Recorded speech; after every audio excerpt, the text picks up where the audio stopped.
Hello students. जो आज मैं आपको चैप्टर करवाने जा रहा हूँ, जो मैं आज आपका लेक्चर लेने जा रहा हूँ, उसमें आपको मैं बताने जा रहा हूँ कि स्ट्रक्चर और यूनियन के बारे में, कि सी लैंग्वेज में स्ट्रक्चर और यूनियन का क्या रोल होता है। स्टूडेंट्स, हमने डाटा टाइप्स के बारे में पढ़ा था, हमने फंडामेंटल डाटा टाइप पढ़े थे। क्या आप मुझे बता सकते हो फंडामेंटल डाटा टाइप कौन कौन से हैं? मैं बता देता हूँ आपको। कैर, इंट, फ्लोट, डबल, वॉइड, ये मेरे फंडामेंटल डाटा टाइप्स थे, जिनको हम बेसिक डाटा टाइप्स भी बोलते हैं। उसके बाद स्टूडेंट्स, मैंने आपको बताया था दूसरे टाइप के जो डाटा टाइप्स होते हैं उन्हें ड्राइव डाटा टाइप्स बोलते हैं। ड्राइव डाटा टाइप्स कौन कौन से थे? एरे हम पढ़ चुके हैं ऑलरेडी, फंक्शंस हम पढ़ चुके हैं, पॉइंटर्स हम पढ़ चुके हैं, और भी कोई हो सकता है शायद, लेकिन जो भी है मेन मेन हम पढ़ चुके हैं। अब बात करते हैं यूज़र डिफाइंड डाटा टाइप्स की। तो स्टूडेंट्स, हमने लास्ट जो यूज़र डिफाइंड डाटा टाइप पढ़ा था वो पढ़ा था typedef, TYPEDEF, typedef. Typedef is an example of user defined data types. आज जो हम एग्जाम्पल करने जा रहे हैं स्ट्रक्चर और यूनियन, वो भी आपके यूज़र डिफाइंड डाटा टाइप्स के ही एग्जाम्पल है। ठीक है स्टूडेंट्स, तो पढ़ते हैं सबसे पहले स्ट्रक्चर के बारे में। स्टूडेंट्स, स्ट्रक्चर को पढ़ने से पहले आपको थोड़ा एरे के बारे में पता होना चाहिए कि एरे क्या होता है। कोई बता सकता है कोई स्टूडेंट्स कि एरे क्या होता है? मैं बता देता हूँ आपको। Array is a collection of elements of same type that share the same name. मतलब सेम टाइप के एलिमेंट्स की अगर मैं कलेक्शन बनाऊँ और हर एक एलिमेंट का मैं सेम नाम रखूँ तो वो मेरा एरे बन जाता है। अब बात करते हैं स्ट्रक्चर की। तो स्ट्रक्चर पढ़ते हैं students. A structure is a set of elements of different type that share the same name. Students, आपको थोड़ा एरे में और इसमें स्ट्रक्चर की डेफिनेशन में थोड़ा सा सिमिलरिटी लग रही है कुछ, या कुछ डिफरेंस हो या सिमिलरिटी हो, कुछ लग रहा है एरे और स्ट्रक्चर के बीच में? स्टूडेंट्स, एरे में मैंने कहा है कि एलिमेंट्स ऑफ सेम टाइप, जबकि यहाँ पे मैं कह रहा हूँ elements of different type. This is the difference between array and structure. तो a structure is a set of elements of different type that share the same name. अगर आपके डिफरेंट टाइप्स के एलिमेंट हो और सभी का नाम में सेम रखता हूँ तो उसको हम बोलते हैं structure. Struct keyword is use to define a structure. Struct keyword का हम यूज़ करते हैं स्ट्रक्चर को डिफाइन करने के लिए। जनरली स्टूडेंट्स, किसी न किसी रिकॉर्ड को स्टोर करने के लिए हम स्ट्रक्चर यूज़ कर सकते हैं। फॉर एग्जांपल, आपका अगर कोई स्टूडेंट का रिकॉर्ड है तो स्टूडेंट के रिकॉर्ड में रोल नंबर भी होगा, नेम भी होगी, क्लास भी होगा, सेक्शन भी होगा, एड्रेस भी होगा, और सबके डाटा टाइप अलग अलग होते हैं। जैसे रोल नंबर के लिए मुझे इंटीजर लेना पड़ता है, नेम के लिए मैं जनरली कैर डाटा टाइप का यूज़ करूँगा, फीस के लिए मैं generally float data type use करूँगा या डबल डाटा टाइप यूज़ करूँगा। तो सबके डाटा टाइप्स मुझे अलग अलग लेने पड़ेंगे, तो वो एक रिकॉर्ड को रिप्रेजेंट कर सकता है आपका। तो एक स्ट्रक्चर आपका एक रिकॉर्ड को रिप्रेजेंट कर सकता है। तो स्ट्रक्चर के लिए हम स्ट्रक्ट कीवर्ड का यूज़ करते हैं। Struct keyword is use to define a structure. Syntax कैसा है, कैसे हम स्ट्रक्चर बनाते हैं स्टूडेंट्स?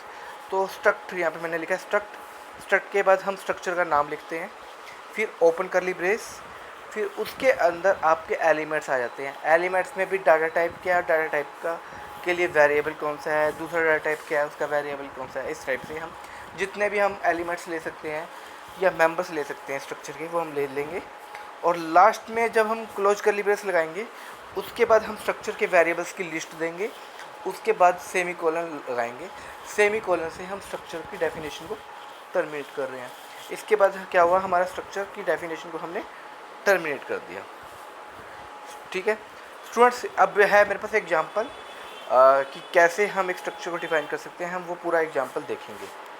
तो स्टूडेंट्स, सबसे पहले मैंने एज यूजुअल हेडर फाइल्स को इंक्लूड कर लिया।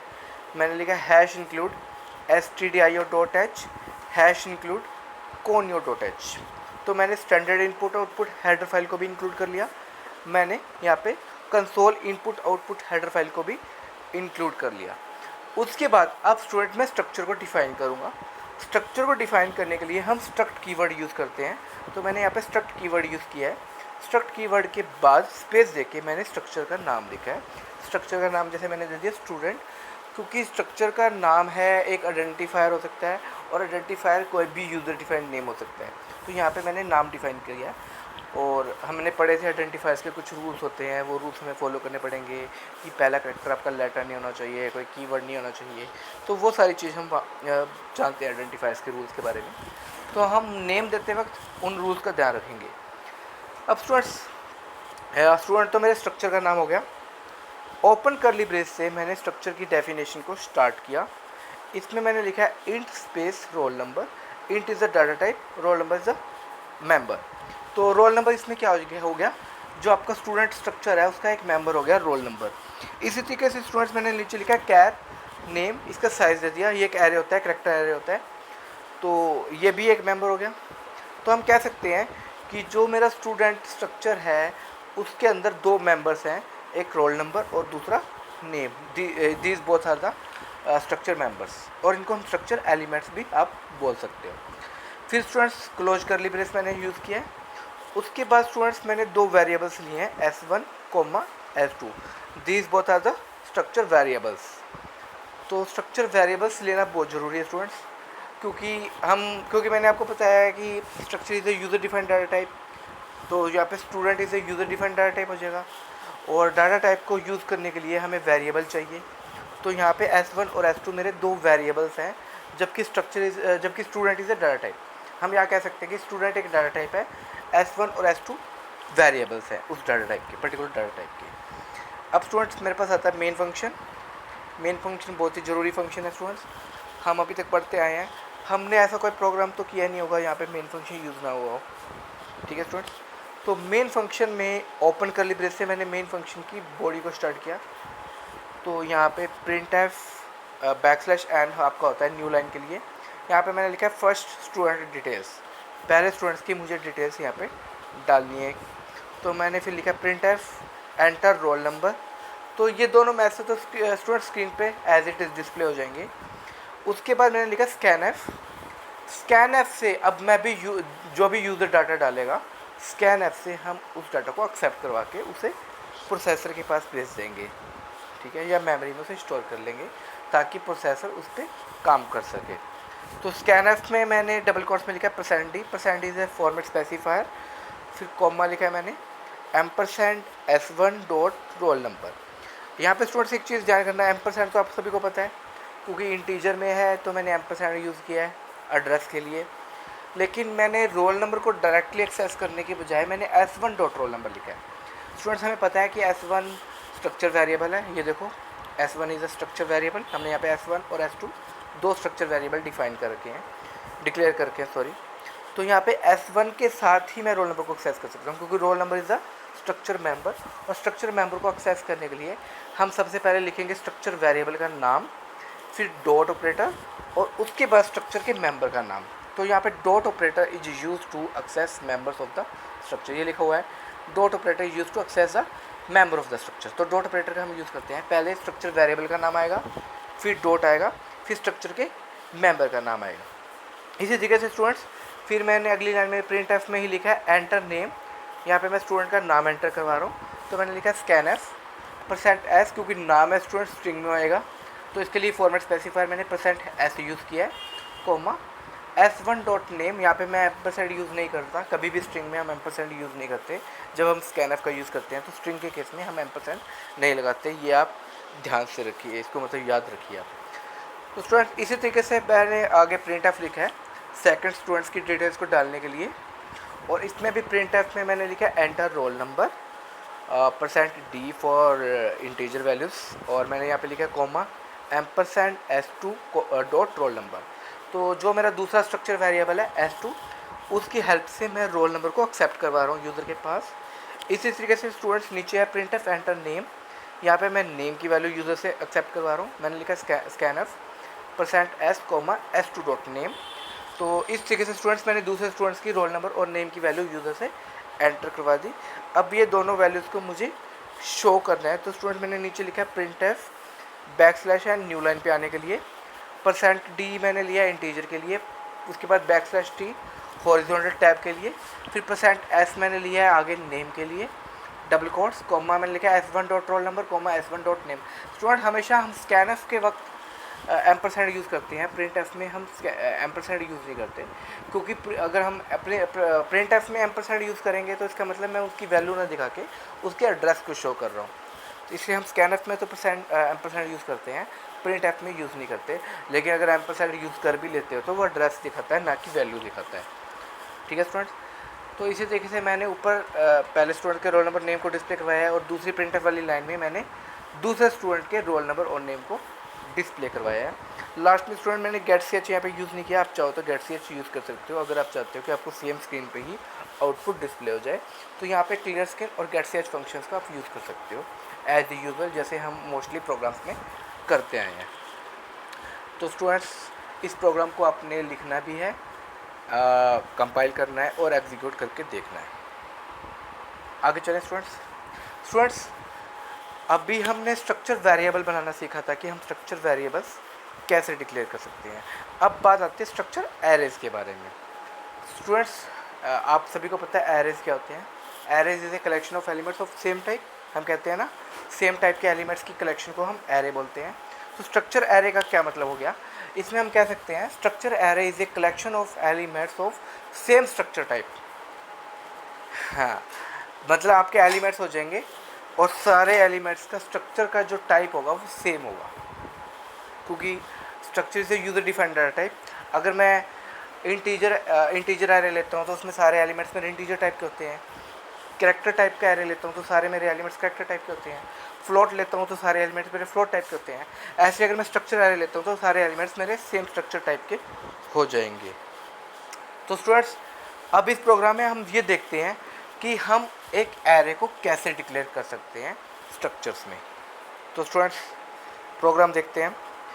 तो स्टूडेंट्स सबसे पहले मैंने हेडर फाइल्स को इंक्लूड किया है। मैंने लिखा है हैश इंक्लूड stdio.h। दूसरी लाइन मैंने लिखी है हैश इंक्लूड conio.h।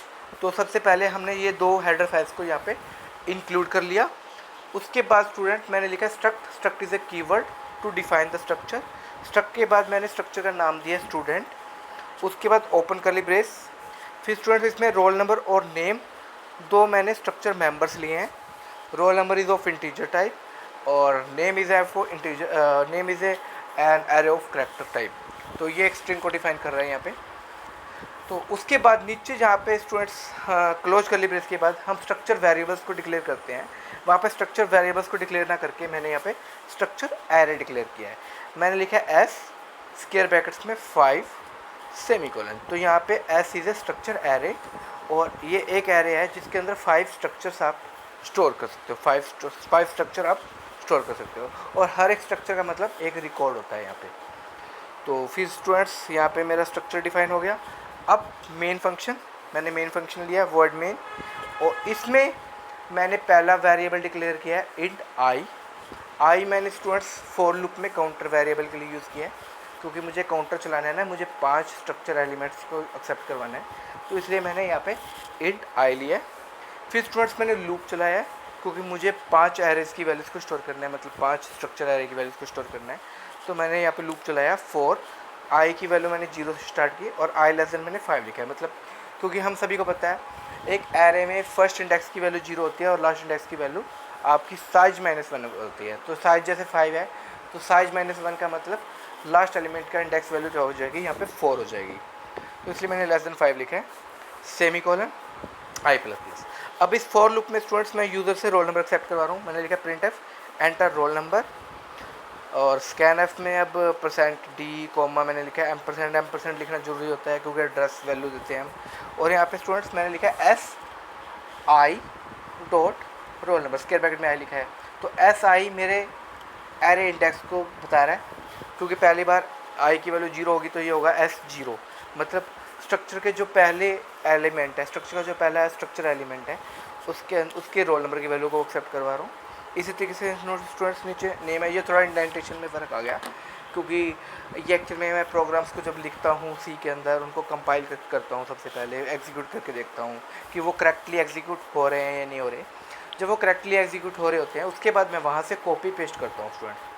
तो आपको घबराने की जरूरत नहीं, मैं आपको जो भी बता रहा हूँ वो प्रोग्राम सारे एग्जीक्यूटेबल होंगे, कंपाइल्ड किए हुए होंगे।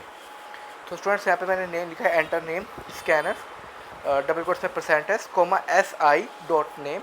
तो यहाँ पे हर बार आई की वैल्यू आपकी चेंज होगी, जैसे पहली बार 0 होगी, दूसरी बार 1 होगी। तो इस तरीके से मेरे पाँचों के पाँचों एरे एलिमेंट्स की वैल्यू यहाँ पे आ जाएगी। अब नीचे स्टूडेंट्स मैंने उन सभी वैल्यू को शो करवा दिया। मैंने 2 हेडिंग बनाया, एक तो रोल नंबर, फिर /t में मैंने हॉरिजॉन्टल टैब दिया है, मतलब रोल नंबर के बाद नेम के बाद टैब स्टॉप आ जाएगा। और फिर मैंने वो उन पाँचों की वैल्यू को यहाँ पे शो करवा दिया प्रिंट एफ का यूज़ करके। मैंने लिखा \n, क्योंकि हर बार जैसे ही एक नया रो स्टार्ट होगा तो \n से हम एक नया रो स्टार्ट करेंगे हर बार। तो इसमें मैंने रोल नंबर की वैल्यू दिखाई है, फिर नीचे मैंने लिखा है वो \t हॉरिजॉन्टल टैब के लिए, और उसमें मैंने नेम को वैल्यू को डिस्प्ले करवाया है। तो जो भी पांचों एलिमेंट्स में मैंने रोल नंबर और नेम एक्सेप्ट करवाए थे वो मैंने नीचे शो करवा दिए स्टूडेंट्स। और गेट ch स्टूडेंट्स वही है कि कोई ना कोई इनपुट के लिए आपके लिए रुका रहेगा कि आप कोई इनपुट प्रेस करो, ताकि आपको आउटपुट भी वहीं पर ही शो करने के लिए। तो स्टूडेंट्स आपको कैसा लगा ये वीडियो? आपको ये प्रोग्राम को लिखना है, कंपाइल करना है और एग्जीक्यूट करके देखना है। नेक्स्ट चलें स्टूडेंट्स। नाउ स्टूडेंट्स बात आती है स्ट्रक्चर पॉइंटर की। अभी तक हमने स्ट्रक्चर वेरिएबल बनाना सीखा, स्ट्रक्चर एरे बनाना सीखा, अब बात आती है स्ट्रक्चर पॉइंटर की। स्टूडेंट जैसे कि हम जानते हैं कि पॉइंटर्स जो होते हैं स्पेशल टाइप के वेरिएबल्स होते हैं जिनका काम होता है दूसरे वेरिएबल्स के एड्रेस को स्टोर करना। तो यहाँ भी स्ट्रक्चर पॉइंटर का क्या मतलब है? स्ट्रक्चर पॉइंटर एक स्पेशल टाइप का स्ट्रक्चर वेरिएबल है स्टूडेंट। हम कह सकते हैं structure pointer is a special type of structure variable that is use to hold the address of another structure variable. ये किसी वेरिएबल के एड्रेस को स्टोर नहीं करता बल्कि स्ट्रक्चर वेरिएबल के एड्रेस को स्टोर करता है।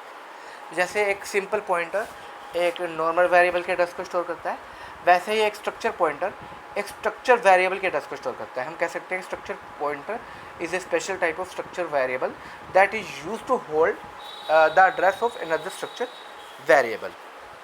तो स्टूडेंट्स कैसे स्ट्रक्चर पॉइंटर हम बनाते हैं और कैसे उसको यूज़ करते हैं ये प्रोग्राम आप देखिए। तो स्टूडेंट्स यहाँ सबसे पहले मैंने हेडर फाइल को इंक्लूड किया। मैंने लिखा है #include stdio.h as usual, #include conio.h as usual. फिर स्टूडेंट मैंने लिखा स्ट्रक्ट के बाद मैंने स्ट्रक्चर का नाम दिया स्टूडेंट, और उसके बाद स्टूडेंट्स मैंने ओपन करली ब्रेस। फिर इंट रोल नंबर मैंने स्ट्रक्चर मेंबर्स का नाम दिया है। पहला जो मेरा मेंबर है रोल नंबर है जो कि इंटीजर टाइप का है। दूसरा मैंने दिया नेम 25, ये भी मेरा स्ट्रक्चर वेरिएबल स्ट्रक्चर मेंबर है नेम। उसके बाद स्टूडेंट्स क्लोज करली ब्रेस, और यहाँ पे मैंने S1 जो दिया है ये तो मेरा स्ट्रक्चर वेरिएबल हो गया। कॉमा मैंने लिखा है *p में। हाँ स्टूडेंट्स एक चीज़, ये *p क्या डिक्लेयर करता है ये बताता है कि ये एक स्ट्रक्चर पॉइंटर है यहाँ पे, क्योंकि स्टार लगा दिया मैंने। स्टूडेंट्स मेरा क्वेश्चन आपसे है कि ये स्टार का मतलब क्या होता है? मैं ऑलरेडी जब पॉइंटर करवा रहा था मैंने आपको बताया था स्टार स्टैंड्स फॉर। यहाँ पे स्टार का मतलब क्या है कोई बताएगा? मैं बता देता हूँ। स्टार को हम बोलते हैं इनडायरेक्शन ऑपरेटर, और इसको हम डी रेफरेंस ऑपरेटर भी बोलते हैं, जबकि एम्परसेंड को हम एड्रेस ऑपरेटर और रेफरेंस ऑपरेटर बोलते हैं, रेफरेंस ऑपरेटर। तो स्टूडेंट्स यहाँ पे जो मेरा *p है वो एक स्ट्रक्चर पॉइंटर हो जाएगा। अब मेन फंक्शन है स्टूडेंट्स। सबसे पहले मैंने स्क्रीन को क्लियर किया और यहाँ पे मैंने लिखा p = $S1। ऐसा करना ज़रूरी है स्टूडेंट्स, क्योंकि p जो है पॉइंटर है। जब तक मैं इस पॉइंटर में स्ट्रक्चर वेरिएबल का एड्रेस स्टोर नहीं करूँगा तब तक कोई बात नहीं बनेगी। तो इसलिए मैंने पॉइंटर के अंदर स्ट्रक्चर वेरिएबल के एड्रेस को स्टोर कर दिया। मैंने लिखा p = $S1। S1 is a structure variable और एम्परसेंड एड्रेस को रिप्रेजेंट करता है। तो structure pointer hold the address of A structure variable, ये मैं कहना चाहता था। अब स्टूडेंट्स मैंने लिखा स्टूडेंट डिटेल्स, ये तो सिंपली आपको स्क्रीन पे शो कर देगा। अगला मैंने printf में दिया एंटर रोल नंबर, ये भी आपको स्क्रीन पे शो कर देगा। उसके बाद मैंने scanf लिखा है। अब ये यूज़र से इनपुट करवाएगा एक रोल नंबर के लिए। तो रोल नंबर का मैंने फॉर्मेट स्पेसिफायर लिया %d, कॉमा मैंने लिखा $p arrow operator roll number. Students यहाँ मैंने एम्परसेंड यूज़ किया है। एम्परसेंड मैं बता रहा था scanf में हम एम्परसेंड किस लिए यूज़ करते हैं? एड्रेस ऑपरेटर के लिए यूज़ करते हैं। p is a structure pointer, और जब हम पॉइंटर के साथ स्ट्रक्चर मेंबर्स को एक्सेस करते हैं तो एरो ऑपरेटर का यूज़ करते हैं, ना कि डॉट ऑपरेटर का यूज़ करते हैं। तो ये स्टूडेंट ये डिफरेंस समझिएगा, ठीक है। जब हम स्ट्रक्चर वेरिएबल्स के साथ स्ट्रक्चर वेरिएबल से स्ट्रक्चर मेंबर्स को एक्सेस करते हैं तो डॉट ऑपरेटर यूज़ करते हैं। आपसे ये पूछा जा सकता है कि डॉट ऑपरेटर और एरो ऑपरेटर में क्या डिफरेंस है? तो डॉट ऑपरेटर तो हम तब यूज़ करते हैं जब हम स्ट्रक्चर वेरिएबल्स के साथ स्ट्रक्चर मेंबर्स को एक्सेस करते हैं, तब हम डॉट ऑपरेटर का यूज़ करते हैं। और जब हम स्ट्रक्चर पॉइंटर से स्ट्रक्चर मेंबर्स को एक्सेस करते हैं तब हम एरो ऑपरेटर का यूज़ करते हैं। तो एरो ऑपरेटर लिखा कैसे जाता है स्टूडेंट्स? अगर हम कीबोर्ड की बात करें तो कीबोर्ड में हमने हाइफन का साइन देखा होगा। हम हाइफन का साइन देते हैं और उसके बाद ग्रेटर देन का साइन होता है। इन दोनों साइन की हेल्प से हमारा एरो ऑपरेटर बनता है, हाइफन का साइन और उसके बाद ग्रेटर देन साइन। इसी तरीके से स्टूडेंट नीचे है एंटर नेम। तो यहाँ भी नेम के लिए मैंने लिखा %s स्कैनफ में, और मैंने लिखा p, फिर यहाँ पे एरो ऑपरेटर नेम लिखा है। यहाँ पे मैंने एम्परसेंड नहीं लगाया क्योंकि ये स्ट्रिंग है, और स्ट्रिंग आपके खुद बेस एड्रेस को रिप्रेजेंट करती है। फिर यहाँ पे स्टूडेंट मैंने एक अलग लाइन लिखी है जिसका इस यहाँ से कोई दूर से कोई मतलब नहीं है, इस पूरे प्रोग्राम से इस लाइन का कोई मतलब नहीं है साइज के बारे में। मैंने लिखा साइज इज़ %d, कॉमा यहाँ पे स्टूडेंट मैंने फंक्शन यूज़ किया, एक ऑपरेटर यूज़ किया, इसको हमें ऑपरेटर बोलते हैं, वैसे साइज ऑफ ऑपरेटर बोला जाता है इसे। मैंने यहाँ पे साइज ऑफ लिखा है, और ब्रैकेट में मैंने दे दिया S1। S1 हमें पता है स्ट्रक्चर वेरिएबल है, तो ये स्ट्रक्चर वेरिएबल के साइज बताने के लिए है। तो स्ट्रक्चर वेरिएबल का साइज किन चीज़ों पर रिप्रेजेंट किन चीज़ों पर डिपेंड करेगा स्टूडेंट्स? स्ट्रक्चर वेरिएबल का जो साइज होगा वो डिपेंड करेगा उसके मेंबर्स के ऊपर।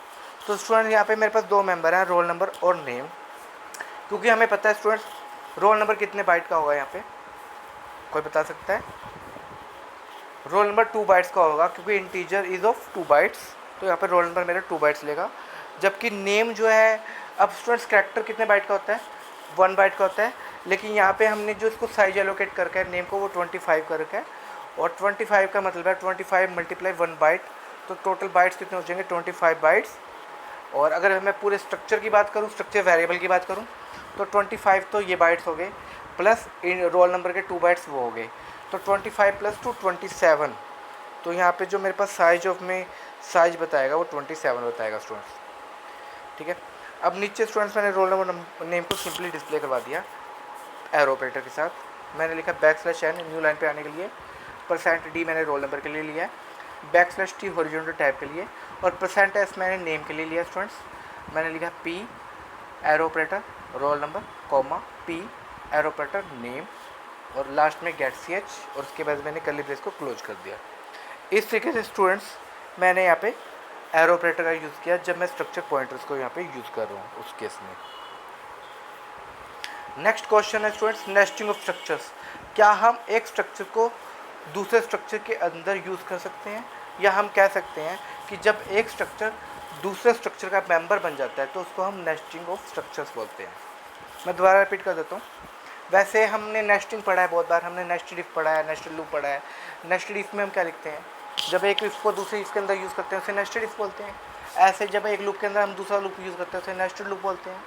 ऐसे ही जब एक स्ट्रक्चर को हम दूसरे स्ट्रक्चर के अंदर डिफाइन करते हैं या यूज़ करते हैं उसको हम नेस्टिंग ऑफ स्ट्रक्चर्स बोलते हैं। या हम ये भी कह सकते हैं when a structure is a member of another structure that is called nesting of structures. तो a structure within another structure is called nested structure. तो यहाँ पे स्टूडेंट्स मेरे पास एग्जांपल आ गया कि कैसे एक स्ट्रक्चर के अंदर मैं दूसरे स्ट्रक्चर को डिफाइन कर सकता हूँ। तो स्टूडेंट्स सबसे पहले एज यूजुअल मैंने हेडर फाइल को इंक्लूड किया। मैंने पहले हेडर फाइल को इंक्लूड किया जिसका नाम है stdio.h। फिर मैंने दूसरी हेडर फाइल को इंक्लूड किया जिसका नाम है conio.h। फिर स्टूडेंट्स मैंने ऑथर नाम से यहाँ पे स्ट्रक्चर बनाया। मैंने लिखा स्ट्रक्ट स्पेस ऑथर, और ऑथर में स्टूडेंट्स पहला जो मेरे पास मेंबर है, स्ट्रक्चर मेंबर है, वो इंटीजर टाइप का है जिसका है ऑथर आईडी। उसके बाद ऑथर नेम, ये कैरेक्टर टाइप का है। तो ये 2 मेंबर्स हो गए मेरे स्ट्रक्चर, जो मेरा ऑथर स्ट्रक्चर है उसके। सेमीकोलन से मैंने इस स्ट्रक्चर को क्लोज कर दिया। अब स्टूडेंट्स मेरा दूसरा स्ट्रक्चर आ गया बुक। इस स्ट्रक्चर का पहला मेंबर है मेरा बुक नंबर जो कि इंटीजर टाइप का है, मैंने वो लिया है। दूसरा मेरा जो मेंबर है बुक नेम जो कि करैक्टर टाइप का एरे है। उसके बाद स्टूडेंट यहाँ पे ये वाली लाइन देखो आप, यहाँ पे मैंने लिखा स्ट्रक्ट स्पेस ऑथर। ऑथर मेरे स्ट्रक्चर का नाम था इस वाले का, मेरा ये जो स्ट्रक्चर था ना ये ऑथर, सॉरी। तो यहाँ पे स्ट्रक्ट स्पेस मैंने जो मेरा वो वाला स्ट्रक्चर था उसका नाम लिखा है, स्पेस फिर मैंने वेरिएबल बनाया उस स्ट्रक्चर का। तो ऑथर मेरे स्ट्रक्चर का नाम था, उसका वेरिएबल मैंने बनाया यहाँ पे AUTH। तो यहाँ पे एक तरीके से हम कह सकते हैं कि ऑथर जो है वो एक डाटा टाइप हो गया, एक स्ट्रक्चर टाइप का डाटा टाइप हो गया, जबकि AUTH एक वेरिएबल है। तो यहाँ पे जैसे यहाँ पे स्टूडेंट इंट क्या है, एक डाटा टाइप है, और बुक नंबर एक वेरिएबल है। कैर एक डाटा टाइप है और बुक नेम एक वेरिएबल है। वैसे ही ऑथर एक डाटा टाइप है और ऑथ AUTH जो ऑथ लिखा हुआ है वो एक वेरिएबल है। ऐसे ही जैसे ऊपर लिखे हुए हैं हमने दोनों, वैसे यहाँ पे ऑथर एक डाटा टाइप हो गया, ऑथ एक वेरिएबल हो गया।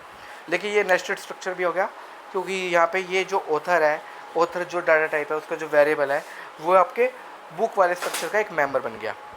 अब स्टूडेंट मैंने यहाँ पे बुक स्ट्रक्चर है जो डाटा टाइप है उसका एक वेरिएबल बनाया बी, स्ट्रक्चर वेरिएबल हो गया मेरा बी। अब मेन फंक्शन, हाँ यहाँ पे स्टूडेंट्स ये लाइन पढ़ते हैं एक बार क्या लिखा हुआ है, author name is member of structure author which is natural structure of book structure. तो स्टूडेंट्स हम ऐसे ही कर रहे हैं कि आपका ये एक लाइन में आना चाहिए स्टूडेंट्स, क्योंकि मैंने यहाँ पे कमेंट यूज़ किया है तो ये आपने एक ही लाइन में लिखना है अगर लिखना है तो, नहीं तो ये तो कमेंट है, आप इसको छोड़ भी सकते हो। तो ऑथर नेम जो हमने यूज़ किया ऊपर स्टूडेंट्स वो आपका मेंबर तो है ऑथर स्ट्रक्चर का, लेकिन ऑथर स्ट्रक्चर खुद एक नेचुरल स्ट्रक्चर है आपका बुक स्ट्रक्चर का। अब स्टूडेंट्स वर्ड में मैंने देखते हैं हम कैसे कर रहे हैं। तो सबसे पहले स्टूडेंट्स मैंने क्लियर स्क्रीन फंक्शन का यूज़ किया स्क्रीन को क्लियर करने के लिए। उसके बाद मैंने नीचे डिस्प्ले करवाया बुक डिटेल्स। अब प्रिंट में मैंने लिखा एंटर बुक नंबर, ये स्क्रीन पे शो कर देगा एंटर बुक नंबर। यूज़र कोई ना कोई बुक नंबर डालेगा, उसके लिए हमने स्कैनफ यूज़ किया। %d फॉर्मेट स्पेसिफायर है और मैंने लिखा comma ampersand b dot book underscore number. तो b तो हमारा स्ट्रक्चर वेरिएबल हो गया जो कि बुक का स्ट्रक्चर वेरिएबल है, और book number is a member of structure book. ठीक है, ऐसे स्टूडेंट्स मैंने नीचे डिस्प्ले करवाया एंटर बुक नेम, और बुक नेम में भी मैंने बुक नेम के अंदर b डॉट बुक नेम लिखा है। इस तरीके से मैंने स्ट्रक्चर वेरिएबल का यूज़ करते हुए बुक नंबर और बुक नेम दोनों में वैल्यूज़ एंटर करवा ली। अब स्टूडेंट्स बात आती है एंटर ऑथर आईडी। अब मुझे ऑथर की आईडी का पता लगाना है, तो मैंने उसको मुझे एक्सेप्ट करवाना है, तो मैंने स्कैनफ लिखा है %d कॉमा एम्परसेंड b लिखा है स्टूडेंट्स, क्योंकि b is the structure variable of book data type. और फिर मैंने लिखा है डॉट ऑथ, क्योंकि यहाँ पे ऑथ जो है वो एक मेंबर है और वो खुद एक स्ट्रक्चर मेंबर है। और वो स्ट्रक्चर मेंबर किस टाइप का है, वो स्ट्रक्चर मेंबर आपका किसका है, वो ऑथर डाटा टाइप का है। और ऑथर डाटा टाइप इज़ है आपका ऑलरेडी मेंबर किसका है, बुक डाटा टाइप का है। तो इसलिए हमने ऐसा पूरा लिखा है b dot auth dot author I D. मतलब ऑथर आई डी को मैं डायरेक्टली एक्सेस तो नहीं कर सकता, क्योंकि ऑथर आई डी को मैं डायरेक्टली एक्सेस नहीं कर सकता, क्योंकि author I D is a member of author data type. और ऑथर डाटा टाइप को मैंने खुद नेस्टेड कर रखा है बुक डाटा टाइप के अंदर। तो सबसे पहले मैं b लूँगा, फिर डॉट ऑथ लूँगा, फिर डॉट ऑथर आई डी लूँगा। इसी तरीके से स्टूडेंट मैंने नीचे ऑथर नेम का एक्सेप्ट भी करवा रखा है, वो भी मैंने ऐसे ही कर रखा है simply b dot auth dot author name. ऐसा करना ज़रूरी था क्योंकि दोनों ही आपके किसी और स्ट्रक्चर के मेंबर्स हैं। फिर नीचे स्टूडेंट आ जाएगा गेट स्विच, मेरा तो ये बराबर में आ रहा है, ये ऐसा गलत है, इसको गेट स्विच को आपको नीचे ही लिखना है। नीचे लिखोगे गेट स्विच, उसके बाद क्लोज करली ब्रेस से हम इसको क्लोज कर देंगे। तो स्टूडेंट्स आपको इस प्रोग्राम को लिखना भी है, कंपाइल भी करना है और एग्जीक्यूट करके भी देखना है। ठीक है, आगे चले स्टूडेंट्स। वीडियो लंबा तो नहीं हो रहा, वैसे वीडियो मुझे आज ख़त्म ही करना है, आज मैं सी को ख़त्म कर रहा हूँ। अगर किसी स्टूडेंट्स के कुछ क्वेरीज वगैरह हैं या कुछ प्रॉब्लम्स हैं वो मैं आगे सॉल्व करने की कोशिश करूँगा। आगे जब हम C++ पढ़ना स्टार्ट करेंगे उसमें मैं उन प्रॉब्लम्स को सॉल्व करूँगा। C++ में हम जो कमियाँ रह गई हैं सी की वो हम साथ साथ C++ में दूर करेंगे। लेकिन आपको C++ तभी समझ में आएगी जब आपने सी पढ़ रखी होगी। तो जो स्टूडेंट्स बिल्कुल नए हैं C++ पढ़ना चाहते हैं तो मैं उनसे यही कहूँगा कि वो एक बार सी को रिवाइज़ कर लें। सी मेरे सारे वीडियोस के थ्रू एक बार गो थ्रू हो जाए सारे वीडियोस में, तो उनको एक मोटा मोटा मेन आइडिया मिल जाएगा ताकि वो C++ को आसानी से कर सकते हैं उसके बाद। तो स्टूडेंट्स अब पढ़ते हैं यूनियन के बारे में। स्ट्रक्चर और यूनियन काफ़ी हद तक सेम है, लेकिन जो एक छोटा सा डिफरेंस है वो आप ध्यान से देखिए। पहले तो डेफिनेशन में आप ध्यान दीजिए, स्ट्रक्चर और यूनियन की डेफिनेशन काफ़ी हद तक सेम है। A union is a set of elements of different type that share the same name. Student यहाँ तक अगर हम पढ़ें तो स्ट्रक्चर में भी हम यही कहते थे, a structure is a set of elements of different type that share the same name. Structure में भी हम यही कहते थे, लेकिन आगे पढ़ते हैं। अब यहाँ आगे लिख रखा है but all the elements share the same memory location. तो यही डिफरेंस है स्टूडेंट्स, स्ट्रक्चर में सारे एलिमेंट्स अपनी अपनी डिफरेंट मेमोरी लोकेशन को यूज़ करते हैं, जबकि यूनियन में सारे के सारे एलिमेंट्स सेम मेमोरी लोकेशन को शेयर करते हैं। इससे क्या फ़र्क पड़ता है स्टूडेंट्स, स्ट्रक्चर में हर एक एलिमेंट्स की वैल्यू अलग अलग होगी, लेकिन यूनियन में सारे एलिमेंट्स की वैल्यू सेम हो जाएगी क्योंकि सारे एलिमेंट्स सेम मेमोरी लोकेशन को शेयर कर लेंगे। तो ऐसा करने से क्या होगा, उनकी वैल्यूज़ पे भी उसका इफेक्ट पड़ेगा। तो union keyword is use to define a union. तो यूनियन को डिफाइन करने के लिए हम यूनियन कीवर्ड यूज़ करते हैं। सिंटैक्स कैसे है, सेम स्ट्रक्चर की तरह है। यहाँ पे स्ट्रक्ट की जगह बस हम यूनियन कीवर्ड का यूज़ कर रहे हैं। मैंने लिखा यूनियन, उसके बाद यूनियन का नेम, ओपन करली ब्रेस, आपके यूनियन के मेंबर्स आ गए जिनमें हम डाटा टाइप पहले लिखते हैं, फिर वेरिएबल का नाम लिखते हैं। इसी तरीके से स्टूडेंट मैंने डाटा टाइप 2 लिखा है, वेरिएबल 2 लिखा है, फिर सेमीकोलन से हमने दोनों को टर्मिनेट किया है। उसके बाद क्लोज करली ब्रेस से हमने क्लोज कर दिया यूनियन को। फिर मैंने यूनियन वेरिएबल्स की लिस्ट देनी है, उसके बाद लास्ट में सेमीकोलन लगाना है। इस तरीके से स्टूडेंट्स हम यूनियन को डिफाइन करते हैं।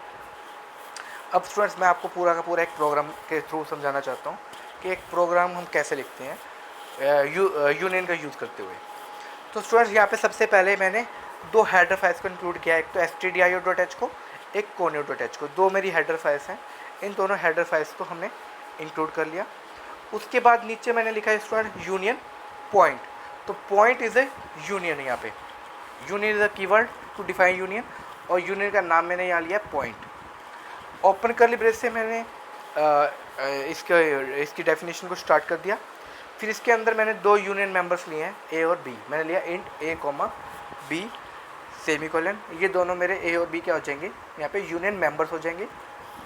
फिर क्लोज करली ब्रेस से मैंने यूनियन को क्लोज कर दिया। उसके बाद मैंने लिया पी, फिर सेमीकोलन। यहाँ पे पी जो हो जाएगा वो हो जाएगा स्टूडेंट्स यूनियन वेरिएबल।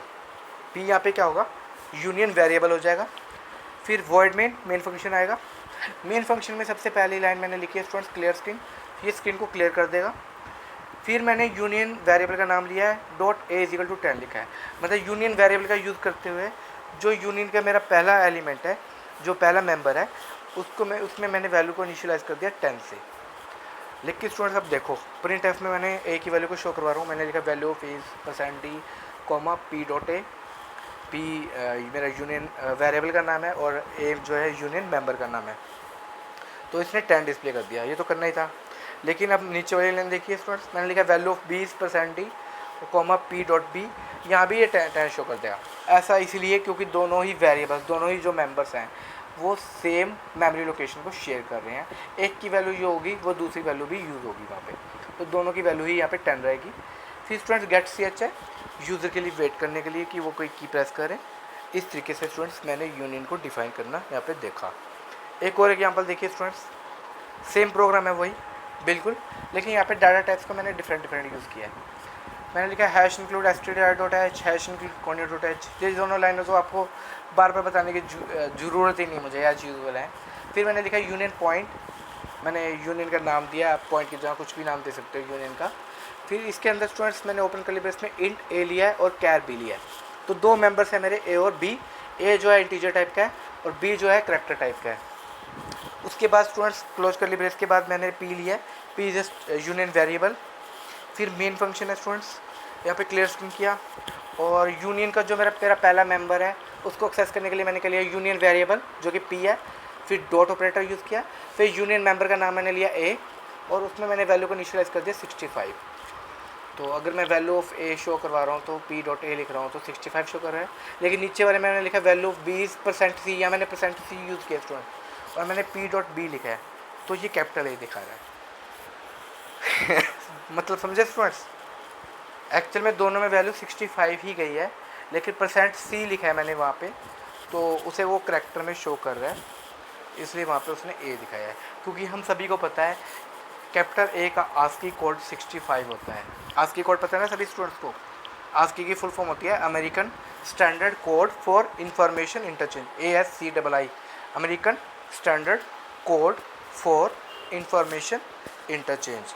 इस तरीके से स्टूडेंट्स हम कर सकते हैं। इस तरीके से आपने दोनों में डिफरेंस समझ लिया, स्ट्रक्चर और यूनियन में क्या डिफरेंस है, एरे और स्ट्रक्चर में क्या डिफरेंस है, ये भी हमने समझ लिया।